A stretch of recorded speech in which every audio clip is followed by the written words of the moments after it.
क्या आप ही रिक्रूटर्स को सीवी भेज भेज के परेशान हो चुके हैं और वहाँ से कोई इंटरव्यू कॉल नहीं आ रहा है? इसका मतलब ये है दोस्तों कि आपको अपने रिज्यूमे पे काम करना पड़ेगा। आपको resume up to the mark नहीं है, उसे अप टू द मार्क बनाना पड़ेगा। क्या टिप्स हैं एक अच्छी रिज्यूमे राइटिंग के लिए? इस वीडियो के अंदर मैं आपको 5 टिप्स देने वाला हूँ जिससे कि आप अपने रिज्यूमे को एक अच्छा रिज्यूमे बना सकते हैं। इस वीडियो के 5 टिप प्लस मेरे पिछले वीडियो के 5 टिप मिलाकर आप एक अच्छा रिज्यूमे बना सकते हैं। इस वीडियो को एंड तक देखना क्योंकि इस वीडियो में मेरे पास आपके लिए एक सरप्राइज है। I have a bonus tip for you at the last of this video. तो इस वीडियो को एंड तक देखिएगा, कहीं पे भी स्किप मत कीजिएगा क्योंकि जो टिप्स मैं आपको देने जा रहा हूँ, अगर आपने उन टिप्स को स्किप किया तो हो सकता है आप अपने रिज्यूमे में कुछ ना कुछ गलती कर बैठे हैं। और मेरा ये मानना है कि आपके रिज्यूमे में कोई भी गलती नहीं होनी चाहिए, इसलिए इस वीडियो को एंड तक जरूर देखिएगा। चलिए स्टार्ट करते हैं।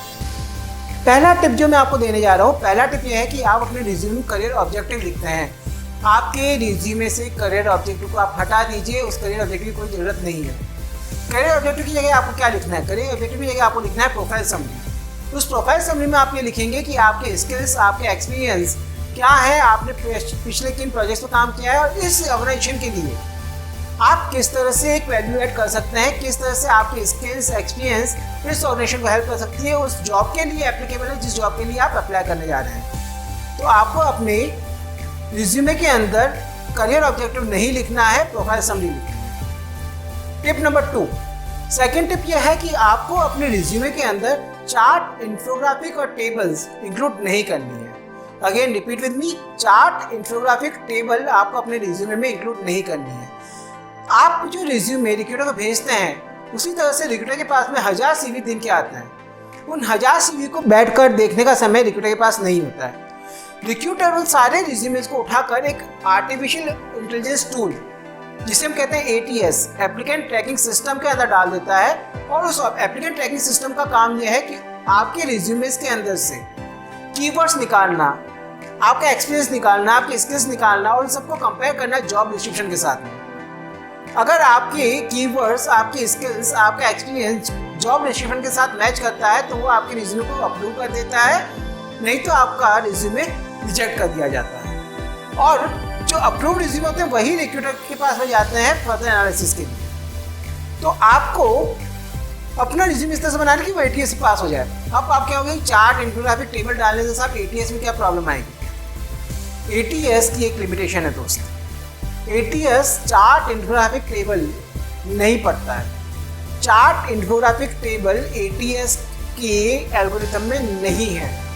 वो सिर्फ टेक्स्ट समझता है और टेक्स्ट से ही इन्फॉर्मेशन निकालता है।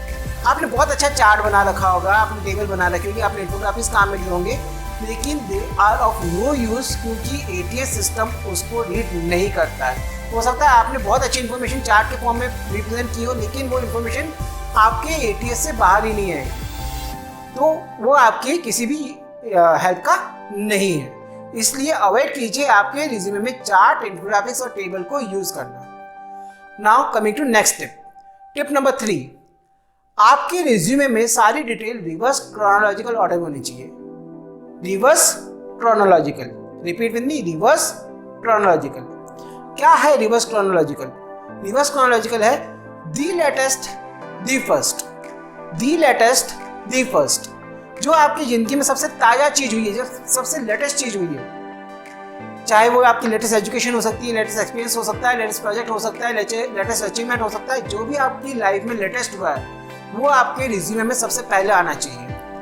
राइट? आपने कोई नया सर्टिफिकेशन किया है तो वो आपके रिज्यूमे में सबसे पहले आएगा।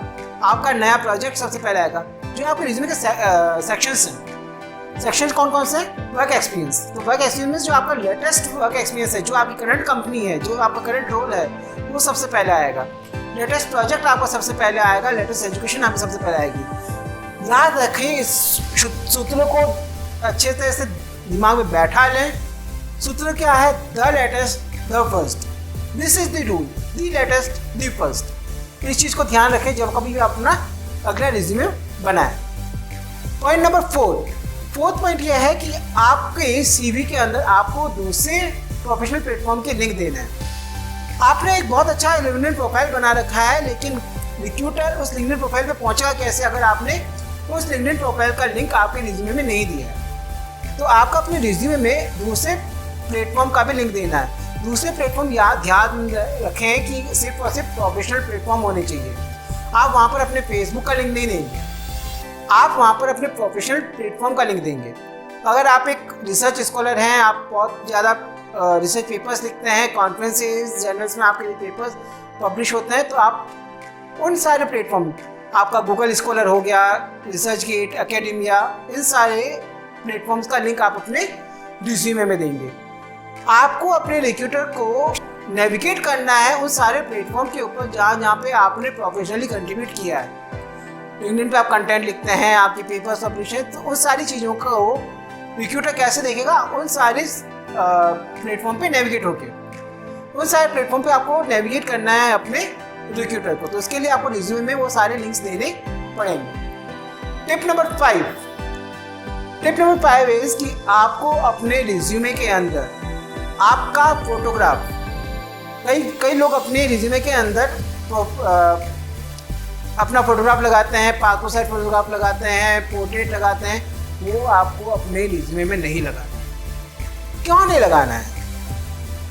आप अपने रिज्यूमे में अगर अपना फोटोग्राफ लगाते हैं तो दोस्त आप एक बायसिंग के शिकार हो सकते हैं।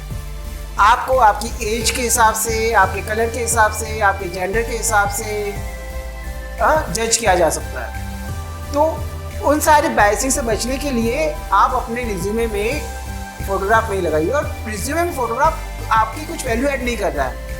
आपका रिज्यूमे एक डॉक्यूमेंट है जहाँ पर आप अपनी स्किल्स, एक्सपीरियंस, प्रोजेक्ट्स, अचीवमेंट्स, इन सब के बारे में बात करते हैं।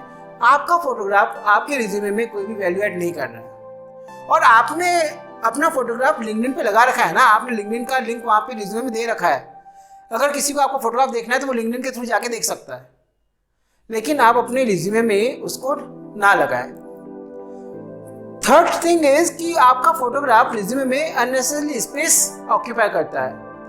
और आपको ये पता होगा कि आपका रिज्यूमे 2 से 3 पेज होना चाहिए, उससे ज़्यादा नहीं होना चाहिए। आप अपना फोटोग्राफ लगा के वहाँ पर उस स्पेस को यूटिलाइज नहीं कर पा रहे हैं, तो आप अपने रिज्यूमे के अंदर फोटोग्राफ ना लगाएं। Now is the time for bonus tip. Thank you for being till now on this video. इस वीडियो में आप अभी तक बने रहे हैं तो आपको बोनस टिप देना मेरा फर्ज है। बोनस टिप उन सभी के लिए जो अभी तक इस वीडियो में जुड़े हुए हैं। बोनस टिप ये है कि आप अपना CV, अपना रिज्यूमे कभी भी रिक्रूटर को वर्ड फॉर्मेट में ना भेजें। आपका रिज्यूमे हमेशा रिक्रूटर को PDF फॉर्मेट में ही मिलना चाहिए। आपका रिज्यूमे PDF फॉर्मेट में ही रिक्रूटर के पास जाएगा तो उसमें छेड़छाड़ की संभावनाएं बहुत कम हो जाती हैं। आपके वर्ड का अलाइनमेंट बिल्कुल सही रहता है अगर आप उसे PDF फॉर्मेट में भेजते हैं। तो ये थी कुछ टिप्स जिसे आप अप्लाई कर सकते हैं अपने रिज्यूमे के अंदर, और इस तरह का रिज्यूमे बना सकते हैं जिस पे रिक्रूटर्स अट्रैक्ट हो और आपको इंटरव्यू के लिए इंटरव्यू कॉल दें। उम्मीद करता हूँ आपको ये वीडियो पसंद आया होगा। वीडियो पसंद आया तो अपने दोस्तों के साथ शेयर कीजिए, चैनल को सब्सक्राइब कीजिए, और आपको किसी भी टिप में कुछ और जानकारी चाहिए या आप मुझसे रिज्यूमे राइटिंग की प्रोफेशनल सर्विसेज देना चाहते हैं तो ज़रूर मुझे कमेंट कीजिए। मैं आपकी हर तरह से हेल्प करूँगा। मैं हूँ गुंजन माथुर। मैं आपसे मिलूंगा अगले वीडियो में। तब तक के लिए आप हंसते रहिए, मुस्कुराते रहिए। Bye bye.